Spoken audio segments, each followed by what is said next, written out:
Pasok na pasok dito yung ano eh, titanium tip.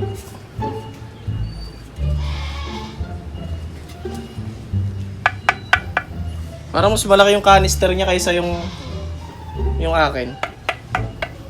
Very nice. MT8 pang version 2 na AEROX.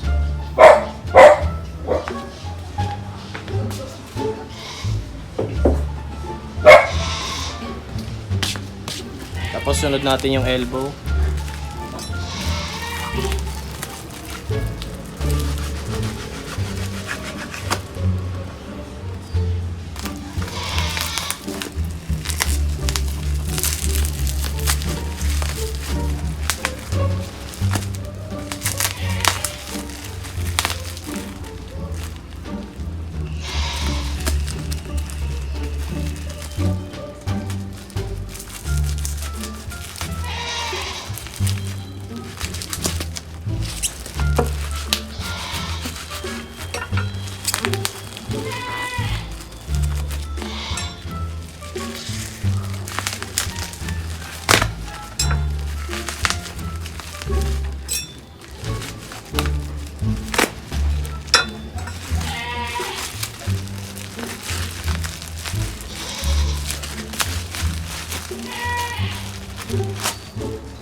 Gaan.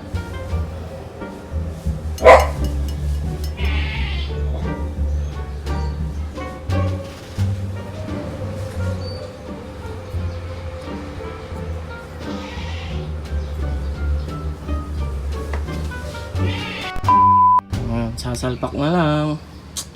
Alright. Very nice. So yung nut dito, kailangan ng 14 socket para maalis. Tapos yun namang nut doon sa may elbow, 12 ang kailangan. Tapos huwag kakalimutan yung o-ring na isalpak mamaya. Okay, very nice. Takpak natin, grabe. Sobrang bigat. So compare natin yan mamaya dun sa sa MT8 natin.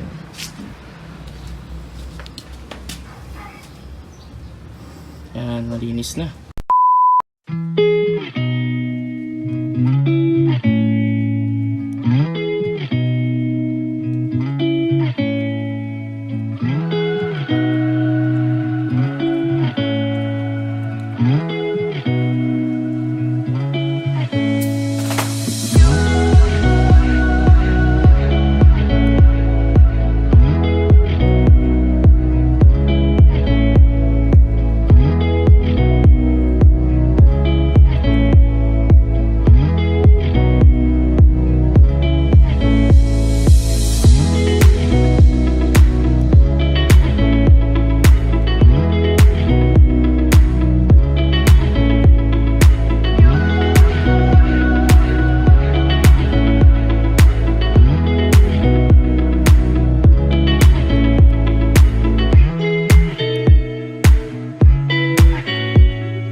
Sound check na natin yung MT8 pipe natin pang AEROX version 2, okay?